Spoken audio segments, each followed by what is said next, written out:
اور ناظرین اس پر مزید بات چیت کے لیے تفصیلات کے لیے ہمارے ساتھ موجود ہیں ہمارے ساتھی شبیر میر سری نگر سے۔ شبیر، جیسا کہ لگاتار ہم دیکھ رہے ہیں کہ الیکشن کی سرگرمیاں جو ہیں کہیں نہ کہیں دیکھی جا رہی ہیں، ہر پارٹی کے اپنا اپنا موقف ہے، کیا کچھ ابھی آپ کے پاس اس کے تعلق سے تفصیلات ہیں؟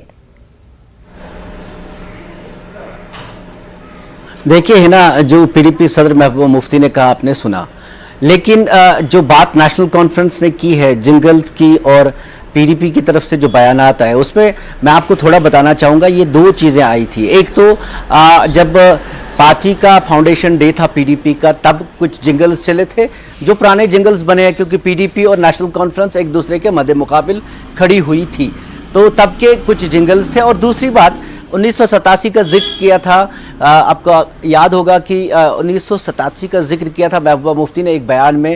انتخابات کا، جب انہوں نے کہا تھا کہ 2002 کے بعد ہی یہاں پہ فیئر انتخابات ہوئے، تو وہ چیز کھٹکتی تھی نیشنل کانفرنس کو، اور پھر کچھ اور چھوٹے چھوٹے بیانات آئے جن کو لے کے نیشنل کانفرنس کی جو یوتھ ونگ خاص طور پہ ہے ان کو کھٹکتی تھی یہ باتیں، اور یہ ناراضگی پہلے سے تھی۔ لیکن ٹائمنگ اس کی بہت امپورٹنٹ ہے۔ ایک طرف آپ دیکھیے نیشنل کانفرنس ایک طرف کہتی ہے کہ دیکھیے ابھی ہمیں کوئی پتہ نہیں انتخابات ہوں گے، کب ہوں گے نہیں ہوں گے، یہ اس کو کھینچ رہے۔ دوسری طرف سے صوبائی کمیٹی کا جو اجلاس ہوتا ہے اس میں پہلے یہ کہا گیا کہ وہاں پہ جو بات ہوئی وہ صرف اس کو لے کے ہوئی کہ جو ووٹنگ رائٹس کو بدلا جا رہا ہے اس کو لے کر، لیکن اندر سے بعد میں جو ٹویٹ کیے گئے ان کی زبان الگ تھی۔ جو پریس نوٹ آیا اس میں صرف یہ کہا گیا تھا کہ اس کا ایک سفارش کی گئی ہے کہ یہ انتخابات پوری سیٹوں پہ، اسمبلی سیٹوں پہ نیشنل کانفرنس لڑے، لیکن جو ٹویٹ آئے اس میں صاف ظاہر ہے کہ جو اختلاف ہے وہ کافی گہرا ہے۔ اختلافات خالی بیانوں کو لے کر ایک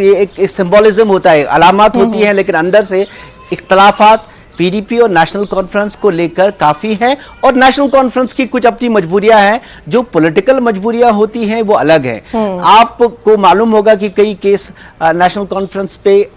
صاف ظاہر ہے، جو یہاں پہ ماہرین ہے کہ دباؤ ہے، دباؤ اس بات کو لے کے ہے کہ جو آل پارٹی میٹنگ ہوئی اور فاروق عبداللہ نے بلائی، اس کے بعد سے ان پہ پریشر بنا ہوگا۔ کیس بھی چل رہے، کرکٹ اسکیم کا کیس فاروق عبداللہ پہ پہلے سے چلتا ہے، اور ان سب چیزوں کو لے کے یہ ایک موقف بنا ہے، ایک دباؤ بنا ہے، جس کو لے کر یہ اس کمیٹی میں اچانک ٹویٹس آ گئے، اور وہ ٹویٹ صرف اس بات پہ ہوئے نہیں جس کا پریس نوٹ آیا تھا پہلے۔ ایک آپ دلچسپ بات یہ کہ ایک اردو پریس نوٹ آیا، ایک انگریزی کا پریس نوٹ آیا، اور ٹویٹ جو آئے ان کی نوعیت ہی مختلف تھی۔ اس میں سیدھے طور پہ کہا گیا کہ پی اے جی ڈی میں نیشنل کانفرنس کو صحیح طریقے سے، منصفانہ طریقے سے یہ ٹریٹ نہیں کیا جاتا، انفیئر ٹریٹمنٹ ملتی ہے۔ حالانکہ اگر ہم دیکھیں تو پی اے جی ڈی میں فاروق عبداللہ ہی اس کے پی اے جی ڈی کے صدر ہیں، تو ایک طرف آپ کو سیاسی مجبوریاں سمجھ میں آ رہی ہوں گی، اور وہ سیاسی مجبوریاں پی ڈی پی کے صدر جو ہے محبوبہ مفتی، وہ تو چاہیں گی کہ